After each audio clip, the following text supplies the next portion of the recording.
Hello મિત્રો, કેમ છો? તો માય ન્યુ બ્લોગમાં આપનું સ્વાગત છે। તો દોસ્તો આપણે જવાના છીએ ઈસ્માની માતાના મંદિરે। તો દોસ્તો આપણે ગોળાઈમાં હવે પહોંચી ગયા છો। તો મિત્રો અમારો વિડીયો તમે એન્ડ તક દેખજો, સ્કીપ ના કરતા। પસંદ આવે તો શેર, સબસ્ક્રાઇબ ને લાઈક કરવાનું ભૂલતા ના દોસ્તો।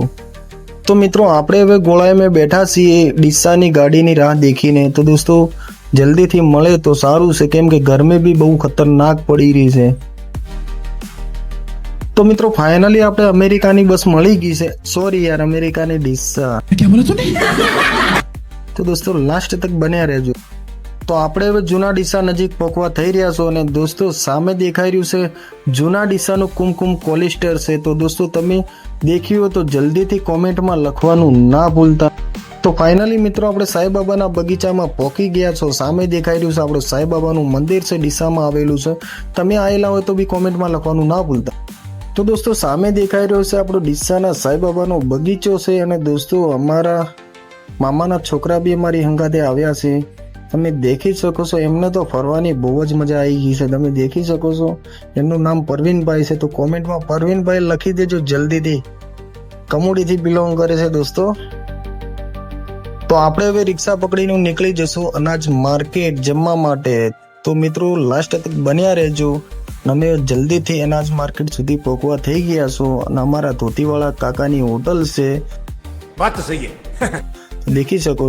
અને જમવાની તો મોજે મોજ પડી ગઈ યાર। તમે બી જલ્દીથી વિઝિટ કરી જ લેજો અમારા ધોતીવાળા કાકાની હોટલમાં, અનાજ માર્કેટની સામે આવી છે। તો આપણે હવે કાકાથી બે શબ્દ વાત કરીશું કે તમારું એડ્રેસ કઈ જગ્યાએ છે। અમારી હોટલમાં જમવા આવજો, કાળિયાની લોજ છે, मार साले का खोपड़ी तोड़ साले का। ઘરે પટેલ છે, ઘરા અને એડ્રેસ કઈ જગ્યાએ આવેલું છે કાકા? માર્કેટ આગળ આવીને? માટીને દરવાજા સામે।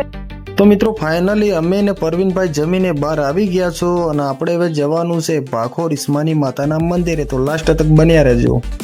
તો દોસ્તો રિક્ષાવાળા ભાઈએ મને ધક્કો મારીને ભોય ફેંકી દીધા છે ને અમે હવે ઈસ્માની માતાના મંદિર તરફ જઈ રહ્યા છો।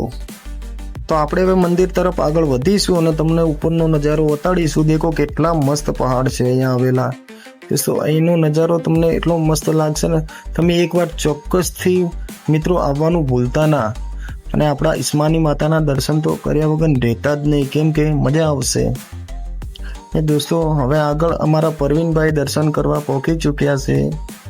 તો મિત્રો દેખી શકો છો તમે, અહીંનું લોકેશન એટલું મસ્ત છે ને કે તમે કોઈ બી જગ્યાએથી વિડીયો બનાવવા આવશો ને તો મજા જ આવશે દોસ્તો।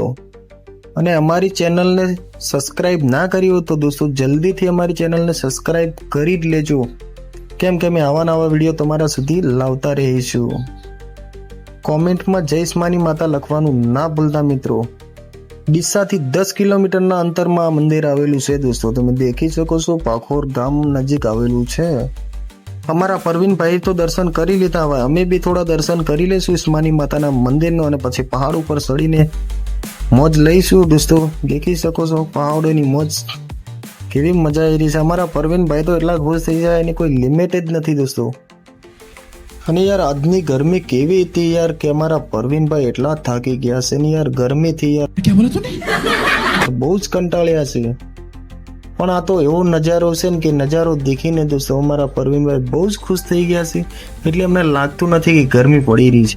તો ફાઇનલી મિત્રો અમે દર્શન કરીને નીચે આવી ગયા છો અને હવે ઘર તરફ રવાના થઈશું દોસ્તો। અને દોસ્તો તમે ઈસ્માની માતાના મંદિરે ના આવેલા હોય તો ચોક્કસથી ઈસ્માની માતાના મંદિરે આવજો ને ચોક્કસથી દર્શન કરજો।